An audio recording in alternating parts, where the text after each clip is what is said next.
Bonsoir à tous. Merci au Seigneur pour sa présence au milieu de nous ce soir.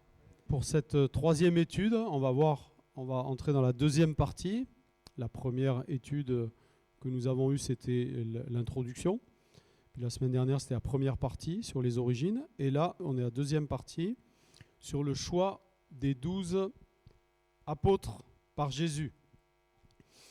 Donc on trouve les textes dans les trois évangiles synoptiques, qui sont...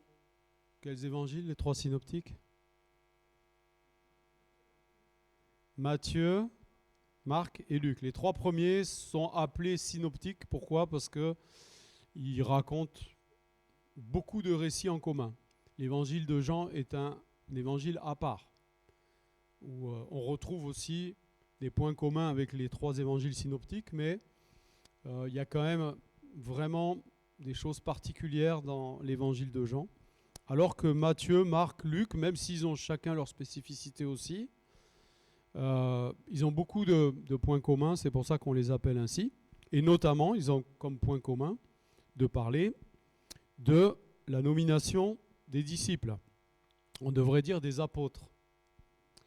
Et donc ils n'en parlent pas tout à fait de la même manière. C'est intéressant de voir les trois textes pour voir tout ce que peuvent nous apporter ces trois textes.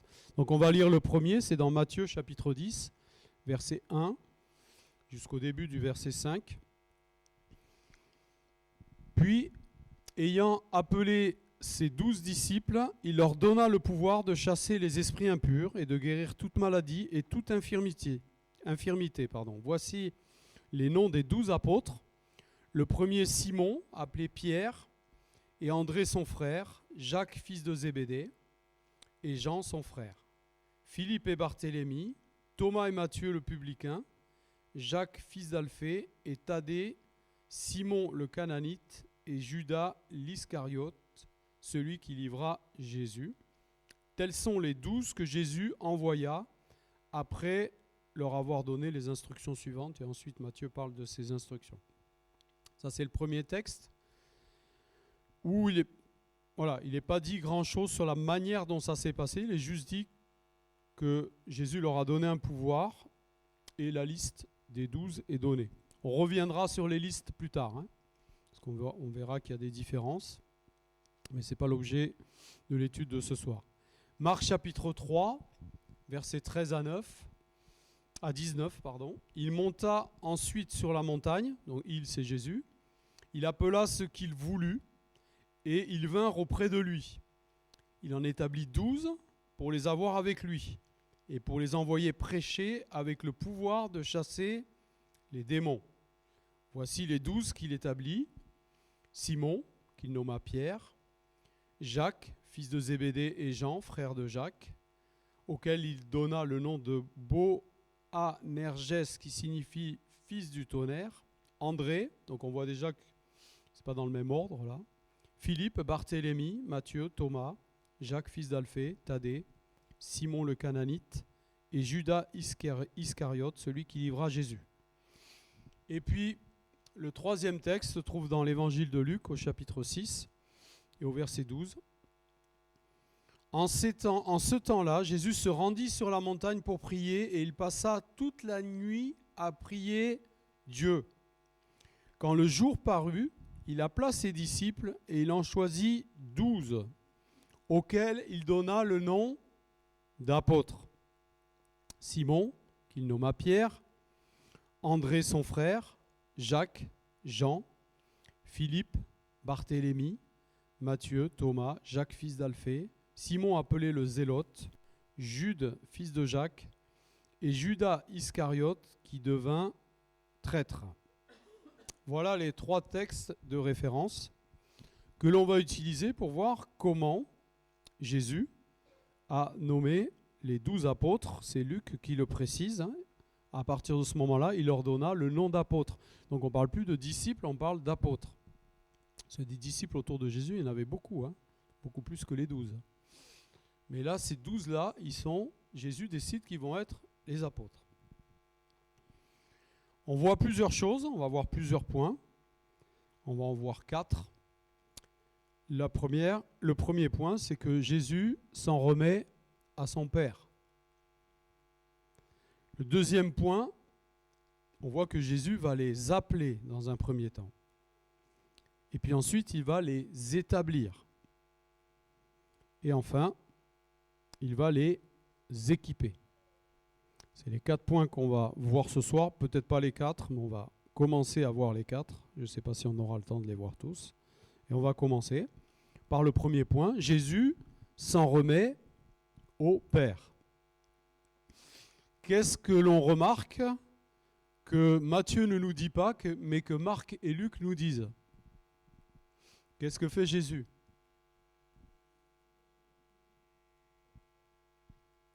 J'entends pas bien.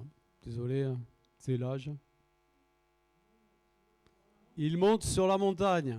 Voilà, ça c'est précisé par Marc et Luc. Et Luc, il nous précise qu'est-ce qu'il fait sur la montagne. Il prie une dizaine de minutes. Il prie toute la nuit. Ok? Donc c'est important de poser ça au départ. Jésus monte sur une montagne. Il prie et il va prier toute la nuit. On retrouve ici une habitude que l'on connaît dans l'Ancien Testament. Le fait de monter sur la montagne pour consulter Dieu, non? Ça vous dit rien? Donc on retrouve des exemples, et notamment dans le livre de l'Exode. On peut lire Exode chapitre 19, verset 20, si tu peux l'afficher, s'il te plaît. Ainsi l'Éternel descendit sur le mont Sinaï, au sommet de la montagne. L'Éternel appela Moïse à y venir, et Moïse monta, donc sur la montagne. Dans le même livre, chapitre 24, versets 12 à 18, l'Éternel dit à Moïse, monte vers moi sur la montagne et reste-y. Je te donnerai des tables de pierre, la loi et le commandement que j'ai écrit pour les enseigner. On va s'arrêter là, ça suffit, vous connaissez les histoires. Puis on voit aussi l'exemple d'Élie dans 1 Roi, chapitre 18, verset 42. Akab monta manger et boire. Quant à Élie, il monta au sommet du Carmel et se penchant jusqu'à terre, il mit son visage entre ses genoux. C'est ce fameux moment où il va prier pour que la pluie revienne.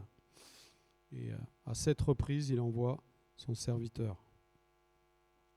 Jésus monte sur la montagne. Il monte pour s'isoler, se rapprocher de son Père. Pourquoi ? Parce qu'il va prendre une décision très importante. C'est celle de nommer les apôtres qui vont l'accompagner pendant ces 3 années de ministère sur terre et qui seront chargés ensuite de prolonger son ministère. Donc c'est pas n'importe quoi qui se passe là, hein. Je ne sais pas si vous vous rendez compte. C'est pas n'importe quoi. Et donc quand on est devant quelque chose qui n'est pas n'importe quoi, je pense que tous on doit avoir ce réflexe de monter sur la montagne. Donc ne le faites pas d'une manière physique. N'allez pas monter un sommet des Pyrénées. Si ça vous amuse, allez-y, il n'y a pas de souci. Mais on y voit une vision spirituelle. Monter pour s'isoler et s'approcher de Dieu. On note 3 choses. Quand on va sur la montagne, on s'élève, on s'éloigne et on se rapproche. Je reviens sur ces 3 points. Le premier point, on s'élève. On a besoin, vous ne trouvez pas, qu'on a besoin de s'élever au-dessus des difficultés de ce monde? On a besoin que notre âme s'élève alors qu'elle est constamment attirée vers le bas par le péché, par toutes ces choses mauvaises, le fait que l'on soit nous-mêmes corrompus à la base. On a besoin de s'élever régulièrement, et particulièrement quand on a des décisions importantes à prendre. Mais pas que. On sait que Jésus, relisez les évangiles, c'est pas uniquement quand il a eu à décider de choisir les apôtres. On voit qu'à plusieurs autres reprises, il s'est éloigné et il a voulu se mettre à l'écart pour prier. Et souvent, il est parti sur un lieu élevé. S'élever, c'est important. Je regardais ce matin, j'ai reçu sur WhatsApp de la part de quelqu'un une image que j'ai bien aimée. Alors, je ne sais pas si c'est vrai, moi je ne suis pas un spécialiste de sciences de vie et de la terre, mais il expliquait que les corbeaux, quand les aigles volent, les corbeaux viennent se mettre sur eux et je ne sais pas qu'est-ce qu'ils essayent d'attraper des choses dans leur tête, ils se nourrissent de choses qu'il y a sur leur tête. Les aigles, ça les agace, ils n'arrivent pas trop à s'en défaire. Et donc la manière qu'ils ont choisi de se défaire des corbeaux, c'est de monter très très haut en altitude. Ce que les corbeaux ne supportent pas, ils n'ont pas les mêmes capacités que l'aigle. Et donc quand ils vont très très haut, ben, le corbeau, soit il réagit, il s'en aperçoit et il s'en va, ou soit il va mourir, il va s'étouffer sur le dos de l'aigle. Et j'ai trouvé cette image intéressante, parce qu'en fait, nous, on a un corbeau qui est tout le temps après nous, hein, qui essaye de nous faire dévier, de nous causer des malheurs, etc. Eh bien, le bon moyen de lui faire perdre pied, c'est de monter en altitude, de monter près du Seigneur, de monter en altitude spirituelle. Et là, il y a un moment donné où il ne résiste plus.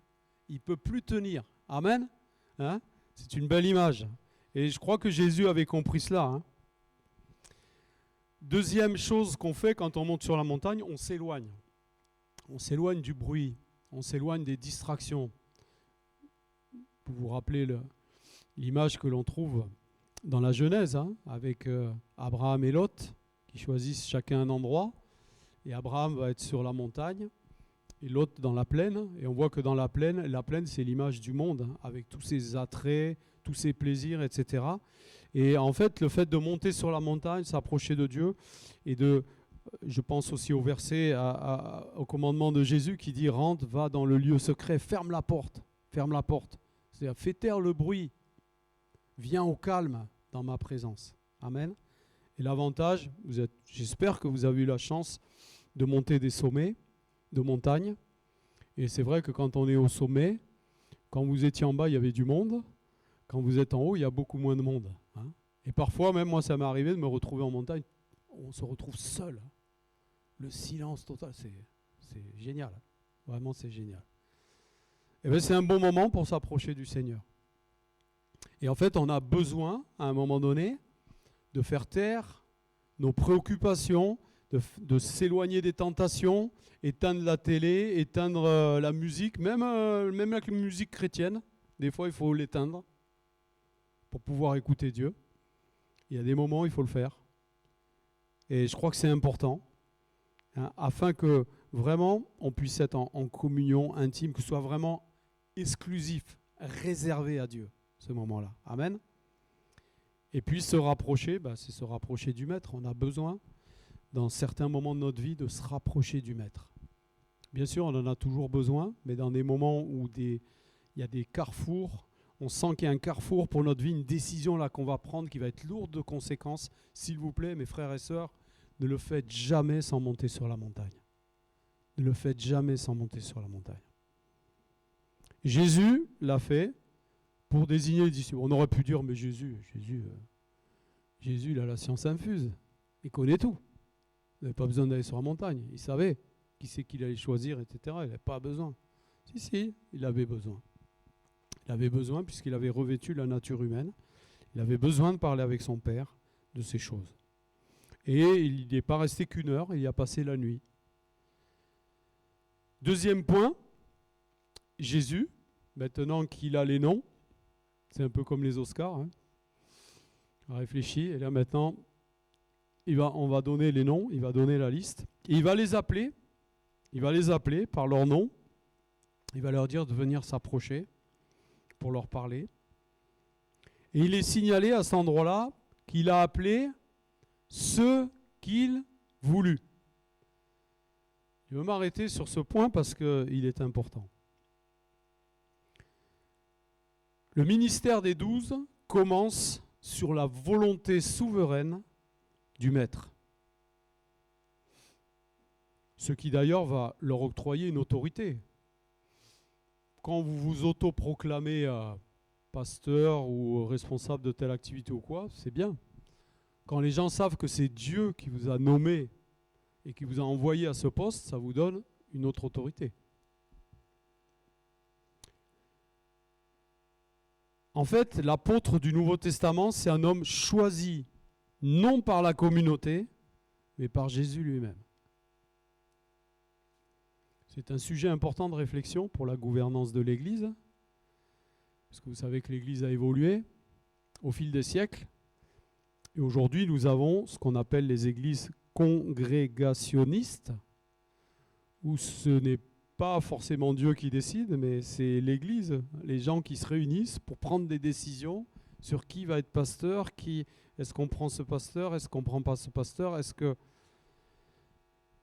Et en fait, c'est pas évident. Hein.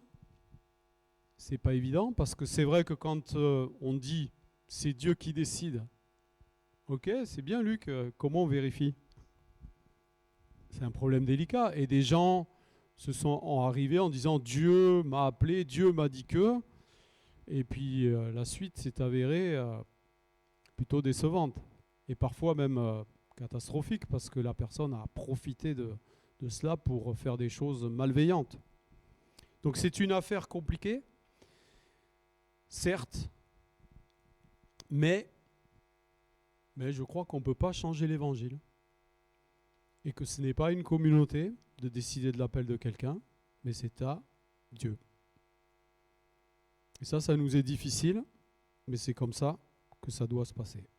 On ne peut pas changer cet ordre-là. C'est Dieu qui souverainement décide qui il choisit. Et on doit se soumettre, c'est-à-dire qu'on peut aspirer à telle ou telle responsabilité, et Dieu nous dit non. Il faut qu'on se soumette. Ou on peut dire non, ça jamais je ferai. Et Dieu dit si, tu vas le faire.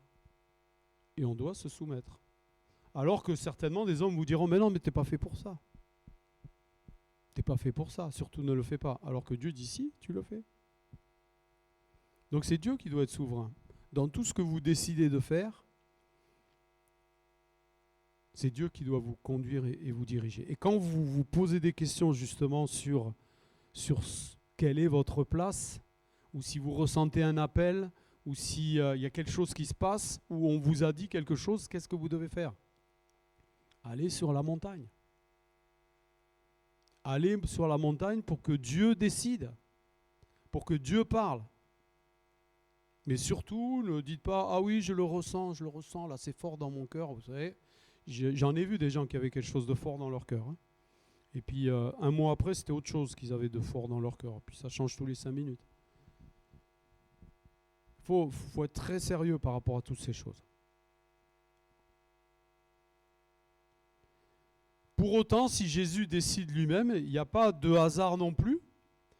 On voit que Jésus va choisir des personnes qui ont d'abord dit oui au message de la repentance. On peut le conclure en lisant Marc chapitre 1, versets 14 à 18. Ils ont d'abord cru, ces disciples, au message, à la prédication de Jean-Baptiste, puis de Jésus, qui ont prêché la repentance. Donc dans Marc chapitre 1, versets 14 à 18, on lit ceci. Pour l'instant, on ne lit rien, mais je l'ai pris de court un peu là. C'est bon, tu y arrives? Marc chapitre 1, versets 14 à 18. Après que Jean eut été arrêté, Jésus alla en Galilée et il proclamait la bonne nouvelle du royaume de Dieu. Et disait, le moment est arrivé et le royaume de Dieu est proche. Changez d'attitude, repentez-vous et croyez à la bonne nouvelle. Comme il marchait le long du lac de Galilée, il vit Simon et André, frères de Simon, qui jetaient un filet dans le lac. C'étaient en effet des pêcheurs. Jésus leur dit, suivez-moi, je ferai de vous des pêcheurs d'hommes. Aussitôt, ils laissèrent leur filet et le suivirent. Donc quand on voit ce parallèle entre Jésus qui prêche, on ne peut pas se dire que ces gars-là, Jésus les a appelés et ils l'ont suivi sans avoir entendu le message de la repentance et sans l'avoir accepté. C'est une évidence. Et puis après, Jésus a choisi des personnes qui ont été capables de renoncer à tout ce qui était auparavant, tout ce qu'ils avaient, tout ce ce qui était le plus cher pour eux, le plus précieux, ils ont tout abandonné pour le suivre. Dans l'Ancien Testament, il y avait une tribu qui était désignée pour ça. Ce n'était pas un acte volontaire. Vous naissiez dans la tribu de Lévi, vous abandonniez tout pour servir le Seigneur. Vous n'avez pas le droit d'avoir une propriété, rien. Vous travaillez au temple et vous recevez les dividendes de toutes les offrandes et ce que les gens apportaient. Et là, ce sont vraiment des choix volontaires de ces personnes qui ont choisi de suivre Jésus en abandonnant tout. Jésus voit l'état de nos cœurs et il nous appelle quand nous sommes prêts à certaines choses. Et il ne nous appellera pas tant qu'on ne sera pas prêt à certaines choses. On remarque que pour certains des disciples, l'appel « Viens et suis-moi » a précédé ce temps de nomination. C'est pas au moment où Jacques et Jean ont abandonné les filets, ils ont tout abandonné, ils ont suivi Jésus, qu'ils sont devenus apôtres. Là, ils sont devenus disciples, ils ont suivi Jésus. Mais ils n'étaient pas apôtres encore. Si vous regardez les évangiles, vous voyez que ça se passe après, quand on va lire dans Matthieu 4, versets 18 à 22. Donc on est dans Matthieu 4. Et la nomination des apôtres, c'est dans quel chapitre ?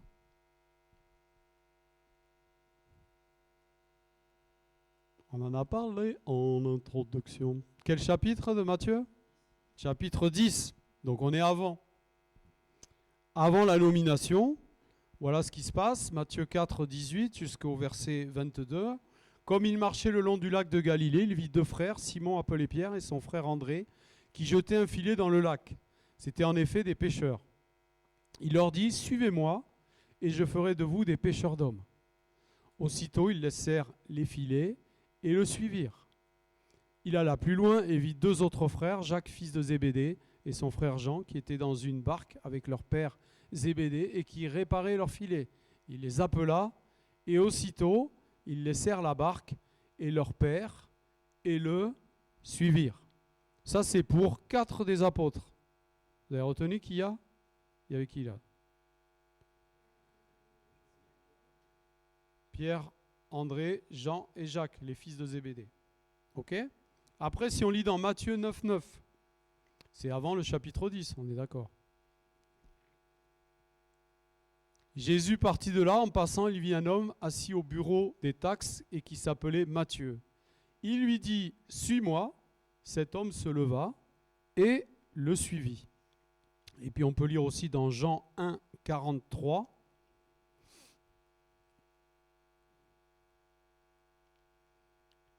Le lendemain, Jésus décida de se rendre en Galilée. Il rencontra Philippe et lui dit « Suis-moi ». Alors on a en tout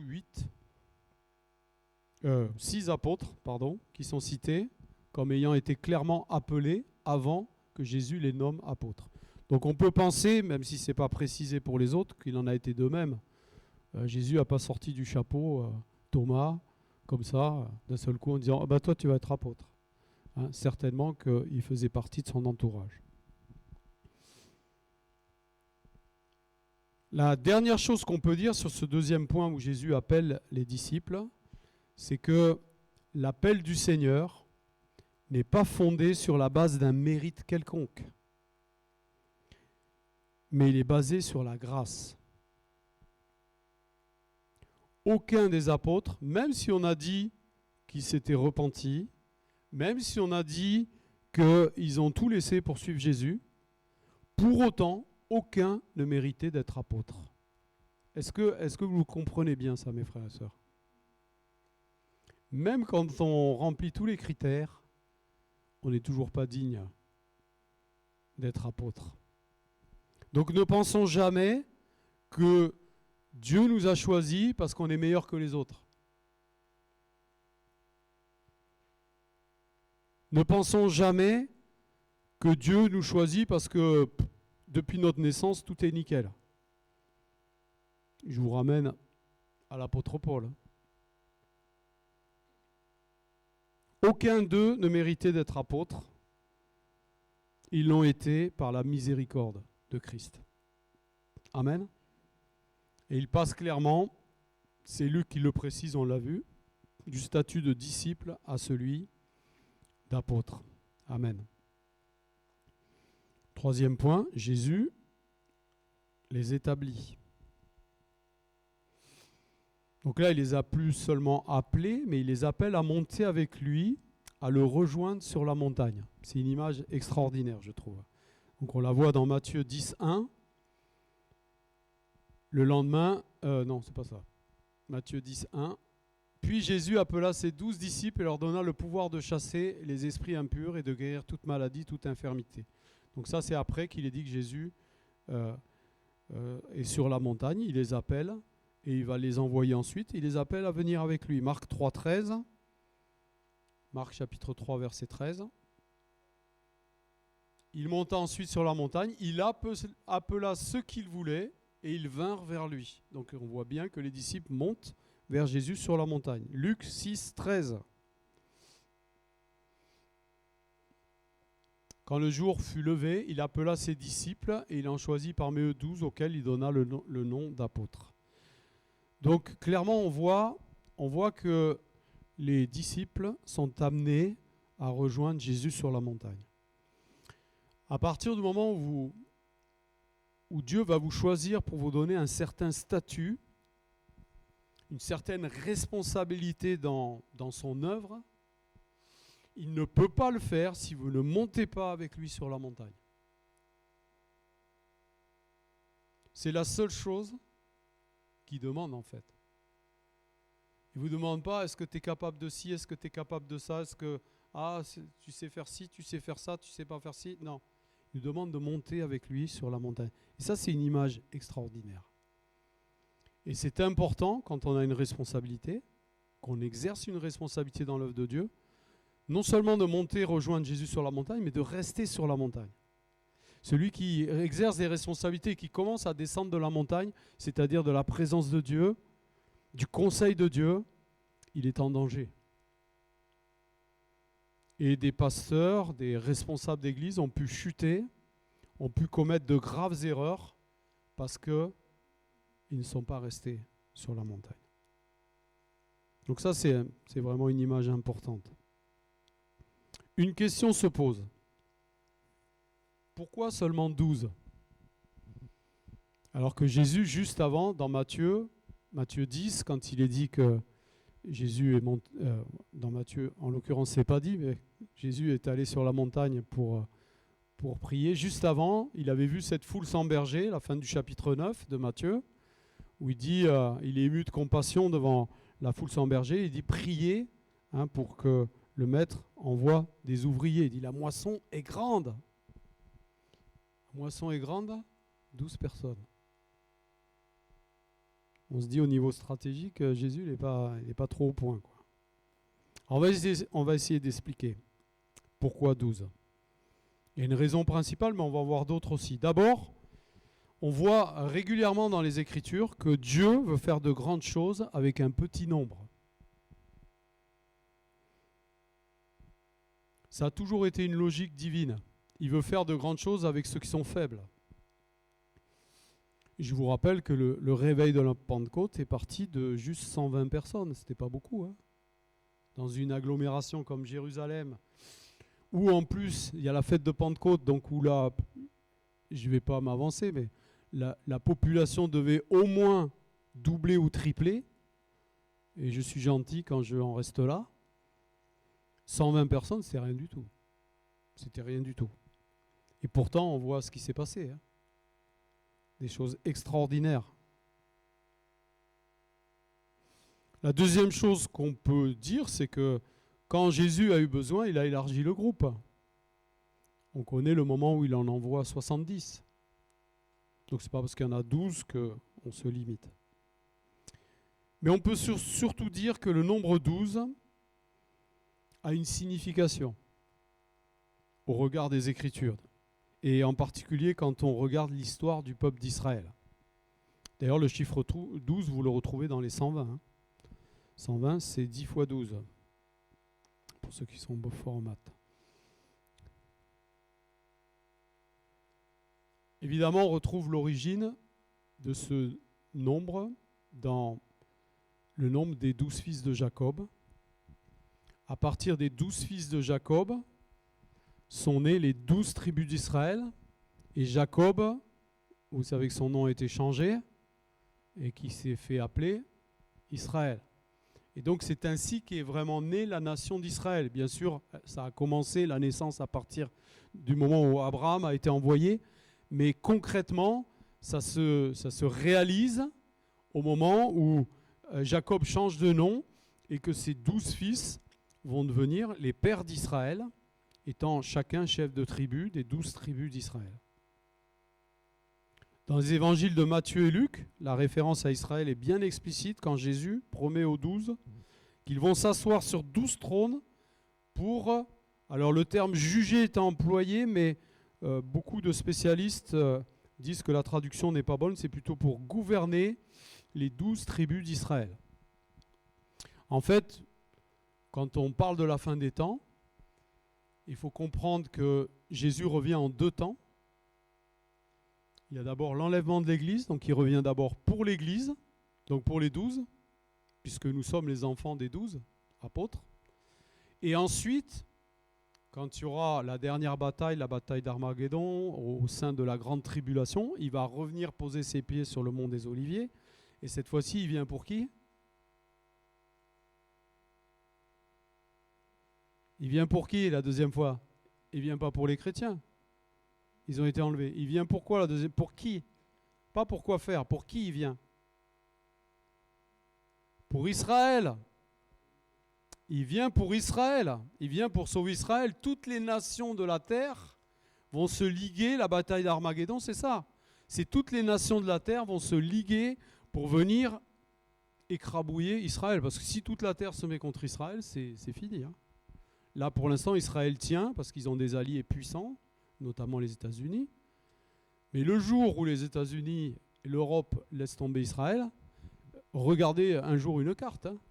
Regardez Israël et regardez tous les États qu'il y a autour. Hein. Et enfin, d'un point de vue humain, ils n'ont aucune chance. Mais Jésus viendra au moment où ce sera la perte d'Israël, ou s'il n'y a pas une intervention, c'est fini, Jésus viendra. C'est là qu'il va venir.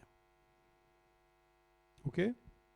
Donc on voit bien qu'il y a ces deux, il y a 12 d'un côté, l'enlèvement, 12 pour le retour de Jésus sur le mont des Oliviers. Donc c'est pour ça qu'on peut comprendre qu'il est dit que les 12 auront des trônes et ils gouverneront les tribus d'Israël. Pourquoi ? Parce que les tribus d'Israël seront encore sur la terre, alors que nous, on sera au ciel, on régnera avec Christ. Ok ? Parce qu'on aura été enlevé préalablement. Ça va, vous comprenez ? Donc ça, on le trouve dans Matthieu 19, 28. Si tu peux nous le mettre, s'il te plaît, Samuel. Matthieu 19, 28. Jésus leur répondit, je vous le dis en vérité, quand le Fils de l'homme, au renouvellement de toutes choses, sera assis sur son trône de gloire, vous qui m'avez suivi, vous serez de même assis sur 12 trônes et vous jugerez, vous gouvernerez les 12 tribus d'Israël. Amen. Et on a l'équivalent dans Luc 22, 30, le même texte. Dans l'Apocalypse, on retrouve cette relation entre les 12 tribus et les apôtres. Les apôtres apparaissent comme les fondements de la Nouvelle Jérusalem. L'épouse, la femme de l'agneau et les 12 patriarches comme les portes de la ville. Apocalypse chapitre 21, versets 9 à 14.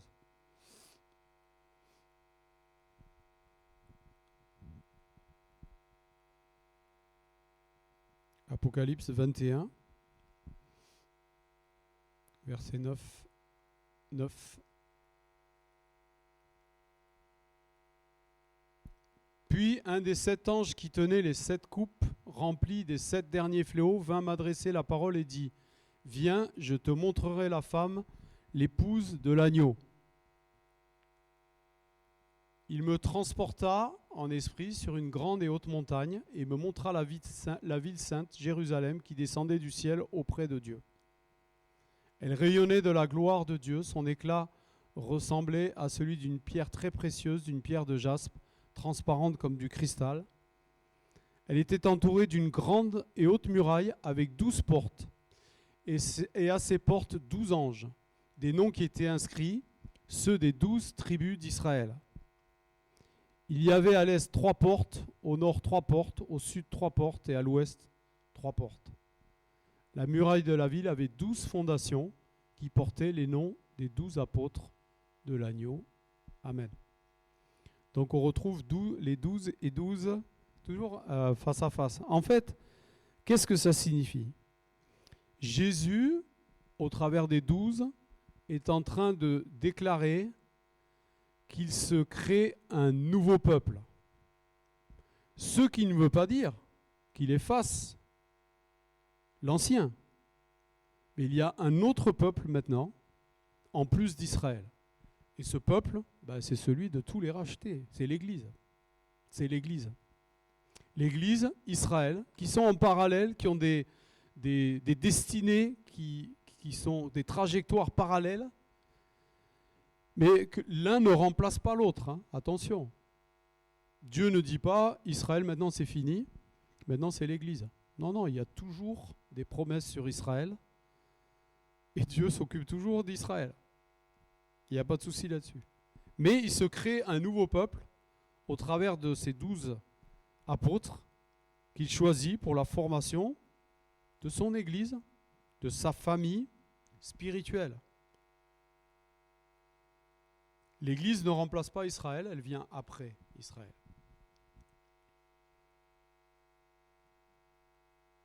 Voilà pourquoi les 12, très certainement, ça nous éclaire un peu à ce sujet.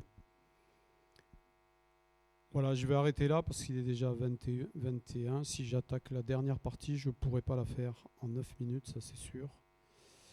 Donc on va s'arrêter là. On continuera la semaine prochaine. Je crois que c'est bon. C'est encore. On est le combien la semaine prochaine ? 31, donc c'est bon. On continuera. J'en profite pour vous dire que dans 15 jours, on l'annoncera dimanche, dans 15 jours, ce sera donc le 7 février, on sera tous à Toulouse-Ouest. Donc il n'y aura pas de réunion ici. C'est la fameuse réunion de toutes les assemblées de Dieu de Toulouse. Donc on fait 2 fois par an. Donc là, c'est la première de l'année. Il y en aura une autre au courant octobre en principe dans ces eaux-là. Donc notez-le sur vos agendas, mais on le rappellera bien sûr. On aura la joie de se retrouver à l'église de Sainte-Agne avec les autres églises de Toulouse. J'ai dit Toulouse-Ouest tout à l'heure ? Alors c'est Sainte-Agne. Toulouse-Ouest, c'était la dernière fois. C'est pour ça que j'ai dit Toulouse-Ouest. Ah, mon cerveau, il chauffe dur là pendant les études, donc il bug un peu. On va prier, on va remercier le Seigneur. Il y a beaucoup d'enseignements dans tout ce qu'on a vu. Moi, ce que je veux retenir, c'est le sérieux qu'a mis Jésus pour choisir les 12 apôtres. Et cela m'engage à être sérieux dans mes choix, dans ce que je fais. Et on peut se placer des deux côtés. On peut se placer du côté de Jésus quand on a des décisions à prendre pour les autres, mais aussi se placer du côté des apôtres pour savoir se laisser diriger par Jésus dans les missions qu'il veut nous confier. Amen. Te rendons grâce, merci Seigneur pour ta parole. Merci pour cette étude qui nous enrichit et qui nous apprend des choses. Seigneur, merci d'avoir décidé de te créer un peuple, d'avoir élargi le salut au-delà du peuple juif. C'est pour ça que nous sommes là aujourd'hui, bénéficiant de toutes ces choses. Merci de bénir Israël aussi. Il y a des promesses sur ce peuple et tu ne les as pas oubliées pour autant. Merci de bénir l'Église, de bénir Israël, de bénir, Seigneur, cette terre tout entière qui sera soumise à toutes ces choses des temps de la fin. Nous prions, Seigneur, encore, comme nous l'avons fait tout à l'heure à la réunion de prière, que tu puisses sauver le plus grand nombre et nous utiliser, parce que nous verrons que les disciples, tu les as envoyés pour prêcher la bonne nouvelle. Amen. Que ton nom soit béni.